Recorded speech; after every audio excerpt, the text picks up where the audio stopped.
क्या आप SSC MTS 2025 के लिए तैयारी कर रहे हैं और आपको दिक्कतें आ रही हैं कि हमें इंग्लिश में कैसे प्रिपरेशन करना चाहिए अकॉर्डिंग टू न्यू वेंडर। जैसे कि हम जानते हैं कि हमारा जो एग्ज़ाम है पोस्टपोन हो चुका है, बट टिल हमें नहीं पता है कि हमारा जो डेट है एग्ज़ाम डेट वो अभी फाइनल नहीं हुआ है।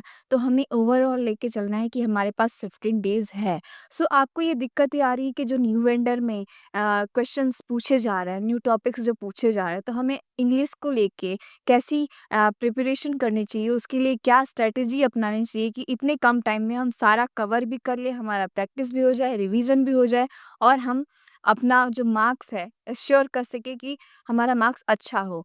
सो चलिए स्टार्ट करते हैं। मैं आपको आज ऐसी स्ट्रैटेजी बताऊंगी ताकि ये एश्योर के साथ मैं बता रही हूँ कि अगर आप इसे फॉलो करते हैं तो गारंटी है कि आप अपने मार्क्स इम्प्रूव कर लेंगे इन इंग्लिश। सो चलिए स्टार्ट करते हैं। जैसे कि हम जानते हैं कि एमटीएस में इंग्लिश जो है बहुत इंपॉर्टेंट रोल प्ले करता है। 25 क्वेश्चंस जीके जीएस के होते हैं, 25 क्वेश्चंस इंग्लिश के आते हैं और 75 मार्क्स के होते हैं। ठीक है, 3 मार्क्स ईच होते हैं, ये तो सबको पता है।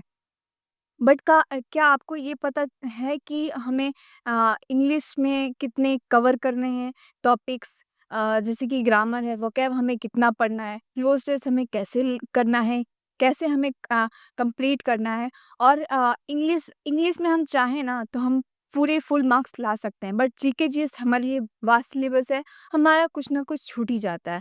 सो हम जीके जीएस में तो एश्योर नहीं कर सकते हैं, बट हम इंग्लिश में अगर हम अच्छे से प्रिपरेशन कर लें तो हम इंग्लिश में फुल मार्क्स ला सकते हैं। बट उसके लिए हमें एक बेस्ट स्ट्रेटजी अपनानी हुए है और उसके लिए अपना बेस्ट तरीके से पढ़ना है और बेस्ट अपना देना है, बेस्ट रिवीजन होना चाहिए, उसका सब कॉन्सेप्ट क्लियर होना चाहिए, तभी तो हम इंग्लिश में अपना मार्क्स एश्योर कर पाएंगे ना। तो हमें इंग्लिश में 3 पार्ट में डिवाइड करना है। वोकैब होता है, ग्रामर होता है और क्लोज़ टेस्ट होता है। क्लोज़ टेस्ट जो होता है वो दोनों का मिक्सचर होता है, वोकैब भी उसमें ऐड होते हैं और ग्रामर भी होते हैं, तभी हम क्लोज़ टेस्ट लगा पाते हैं।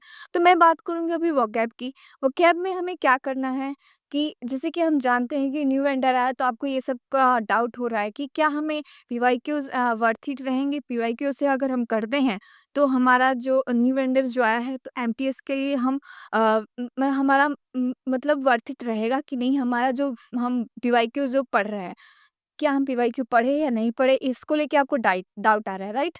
तो आपको क्या करना है, पीवाईक्यू तो लगाने हैं, वो वर्थ इट है, कहीं अलग ग्रह से क्वेश्चंस नहीं आ रहे हैं। अगर अलग क्वेश्चंस आते भी हैं, अलग वो क्या पूछा भी जाएगा ना, तो सारे बच्चों के लिए नया होगा, सिर्फ आपके लिए नहीं होगा। ठीक है? अभी जो भी बच्चे पढ़ रहे हैं, क्या वो अलग से पढ़ रहे हैं? नहीं ना, वो भी तो पीवाईक्यू लगा रहे हैं, मोस्ट रिपीटेड फॉलो कर रहे हैं और वोकैब जो आता है, पूछा गया है पिछले 5 साल, 4 साल जो भी है, वही कर रहे हैं, ठीक है? तो हमें भी वैसे ही करना है, ना कि अलग कुछ करना है, हमें कैसे भी कहीं भी से भी उठा के वोकैब नहीं पढ़ना है। हमें अभी ज़्यादा फ़ोकस करना है मोस्ट रिपीटेड पे और पीवाईक्यूज़ पे, जो पिछले साल के पूछे गए हैं। तो आप इसे कहाँ से फ़ॉलो करोगे? तो डीके अग्रवाल सर हैं, उन्होंने वन वर्ड करवा दिए हैं, इडियम्स करवा दिए हैं, सिनोनिम्स करवा दिए हैं, उन्होंने ये सबकी प्लेलिस्ट बना दी है। आप उसे जाके कर लीजिए। अगर आपने कर लिया है तो भी कर लीजिए, एज़ अ रिवीज़न के आपको काम आएगा और इस पे ज़्यादा प्रायोरिटी दीजिए। अगर किसी ने नहीं भी किया है ना, तो आप इसे सिर्फ़ कर लीजिए और ब्लैक बुक से जो मोस्ट रिपीटेड करके जो 200 synonyms, 200 antonyms, one word idioms, ये सब जितने भी हैं, वो सब कर लीजिए। वो क्या बस आप इतना कर लीजिए। मैं भी बोलती हूँ, अगर आप इतना भी फ़ॉलो करते हैं ना, इतना भी रिवीज़न करते जाते हैं ना, तो आपका चांसेस है कि आपका वोकैब में एक भी मार्क्स नहीं छूटेगा। मैं श्योरिटी के साथ देती हूँ, क्योंकि वोकैब अगर नया भी आएगा ना, 1-2 अगर नया भी पूछा जाएगा ना, वो सबके लिए नया होगा, आपके लिए नहीं, ठीक है?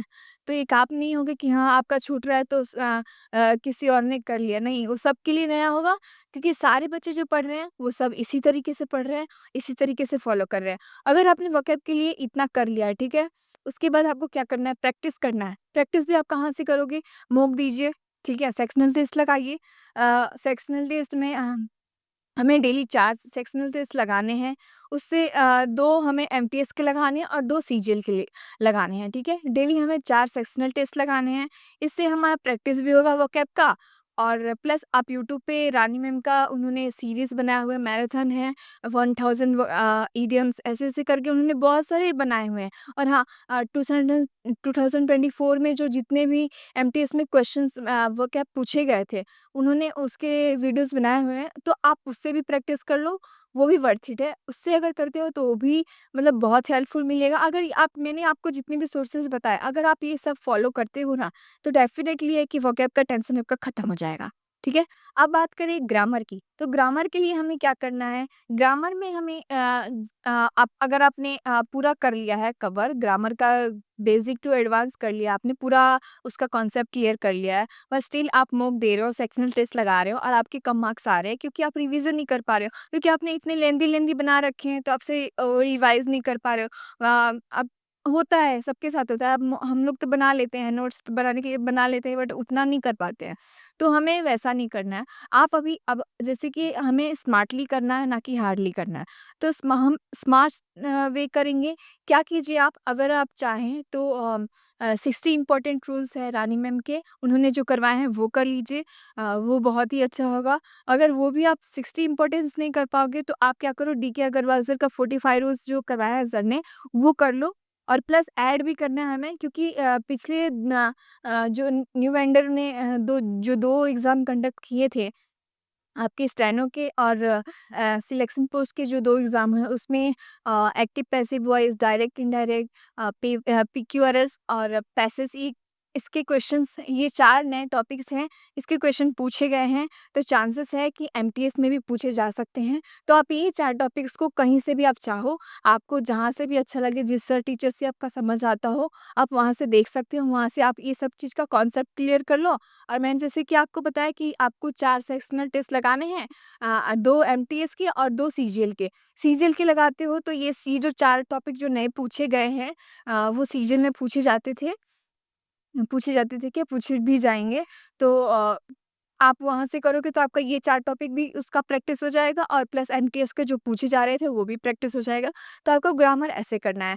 जैसे जैसे कि बात करें डीके अग्रवाल सर का जो 45 रूल्स जो इम्पोर्टेंट रूल्स है, उन्होंने क्या किया है कि पिछले 4-5 साल के जो एमटीएस में क्वेश्चंस पूछे गए थे, जो ग्रामर के जो रूल्स आए हैं, वो उन्होंने उसी से करवाया है और एमटीएस के लिए बहुत ही अच्छा है।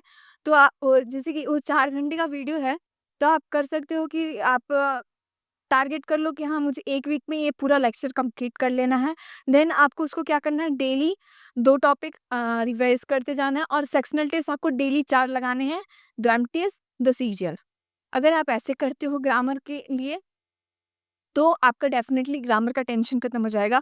ग्रामर, हाँ, देखिए प्रैक्टिस माँगता है, रिवीज़न माँगता है, ना कि नोट्स। आप चाहे बेसिक से कर लो, चाहे आप पूरा कंप्लीट कर लो, चाहे आप रूल्स भी ही कॉन्सेप्ट क्लियर कर लो, बट अगर आप प्रैक्टिस करते रहोगे तो आपका ग्रामर में मार्क्स इम्प्रूव होगा। अब कितने क्या करते हैं कि ग्रामर के नोट्स बना लेते हैं और उसके बाद ना वो क्या करते हैं कि बोलते हैं कि यार मार्क्स ही नहीं बढ़ रहा है, हम लोग दे रहे हैं, सेक्शनल टेस्ट दे रहे हैं, प्रैक्टिस कर रहे हैं, मार्क ही नहीं बढ़ा। तो ये कहाँ से बढ़ेगा भाई? तुम रिवीजन करोगे, उसके बाद तुम एनालिसिस एनालिसिस करो, उसको उसको सेक्शनल टेस्ट दो, प्रैक्टिस करो, तभी तो तुम्हारा मार्क्स बढ़ेगा ना, ऐसा तो नहीं बढ़ेगा।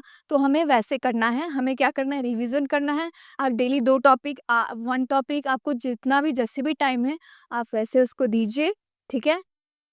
और आप फिर उसका रिवीजन कीजिए, उसके बाद उसका टेस्ट दीजिए। जैसे कि आपने आज 4 सेक्शनल टेस्ट दिए, ठीक है? उसमें अगर आपका कोई कॉन्सेप्ट क्लियर नहीं हो रहा है, कोई रूल में आपको गलती हो रही है, तो आप वो रूल फिर से आप देख लो कि हाँ, मैंने ये रूल में कौन-कौन सी गलतियाँ की हैं, इसका ये रूल क्या बोलता है, मतलब ये क्या बोलता है। आपका आपका कॉन्सेप्ट उसी टाइम अगर आप क्लियर कर लेते हो, तो वो दिमाग में बैठ जाता है, क्योंकि जो हम गलतियाँ करते हैं और उसी समय हम उस चीज़ को मार्क कर लेते हैं, तो हमारा माइंड जो है वो चीज़ कैच कर लेता है। तो हमें वैसे करना है, ठीक है? अगर आप ऐसे करोगे तो आपका ग्रामर में मार्क्स इम्प्रूव होगा, आपका ग्रामर का टेंशन खत्म होगा। तो अगर आप ये वोकैब और ग्रामर का जो ये आपने कर लिया, ठीक है? तो आप डेली 4 सेक्शनल जो टेस्ट लगा रहे हो, तो आप तो 4 क्लोज़ टेस्ट भी लगा रहे हो ना, क्योंकि सब में पूछे जाते हैं। अगर आप 4 डेली क्लोज़ टेस्ट कर रहे हो, प्रैक्टिस उसका, तो आपका क्लोज़ टेस्ट का टेंशन खत्म। तो यानी कि देखा जाए कि सिर्फ़ 4 क्लोज़ टेस्ट लगा के, उसका एनालिसिस करके, उसका रिवीज़न करके, हम इंग्लिश में अपना मार्क्स यहाँ से यहाँ तक कर ले रहे हैं।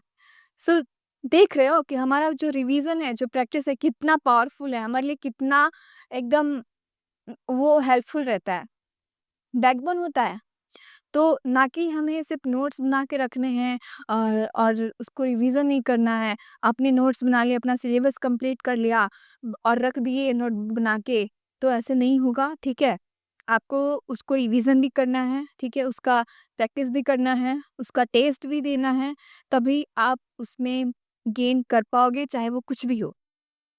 चाहे आप गेम भी खेल रहे हो ना, कोई भी आप स्पोर्ट्स खेलते हो, उसका आप डेली प्रैक्टिस नहीं करोगे। आपको वो गेम के रूल्स पता है, ठीक है?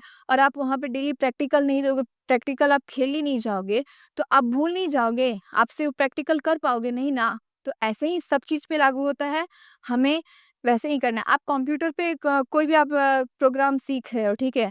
आपने थियरी तो सीख लिया, आप प्रैक्टिकल नहीं करोगे तो आपके माइंड में छपेगा, नहीं छपेगा ना। आप छोड़ दोगे, आपने कर लिया, छोड़ दिया, बीच में क्या गैप दे दिया और आप जब टेस्ट देने जाओगे, प्रैक्टिकल देने जाओगे, आपका होगा, नहीं होगा। तो हमें अपना रिवीज़न पे ज़्यादा ध्यान देना है, ना कि नोटबुक सजाने के लिए रखना है, ठीक है? नोटबुक नोटबुक हमें बना लिया और सजा के रख दिए, तो ऐसा नहीं होगा। हमें नोटबुक बनाना है, उसको रिवीज़न करना है, उसका प्रैक्टिस देना है। इंग्लिश में अगर हम आपका सिलेबस कंप्लीट नहीं भी है ना, तो भी एटलीस्ट आपको 2 सेक्शनल टेस्ट तो लगाने ही हैं। और ये जो 4 न्यू टॉपिक्स जो पूछे गए हैं ये पिछले 2 एग्ज़ाम में, इसको आपको इग्नोर नहीं करना है क्योंकि 80% चांसेस है कि एमटीएस में भी पूछे जा सकते हैं और ये कुछ हार्ड टॉपिक्स नहीं है, एक्टिव पैसिव है और इनडायरेक्ट डायरेक्ट है, पैसेज है। पैसेज जैसे कि हम पढ़ते हैं व पैसेज है और पीक्यूआरएस पैराजम्बल्स जो होते हैं, उसको भी लाइन वाइज़ वो अगर हमने हमारा पैसेज और ये सब अच्छा होगा तो ठीक हो जाएगा, ठीक है? तो ठीक हो जाएगा, तो हमें वैसे ही करना है, ठीक है? सो अगर आप कंसिस्टेंट रहते हो, अपना सेल्फ बिलीव बना के रखते हो, तो डेफ़िनेटली चांसेस है कि हम अपना सिलेक्शन लेके रहेंगे इन 25। सो आप पढ़ते रहिए, कंसिस्टेंट रहिए और अपना सेल्फ बिलीव बनाए रखिए, ठीक है? चलिए मिलते हैं नेक्स्ट वीडियो में, बाय-बाय।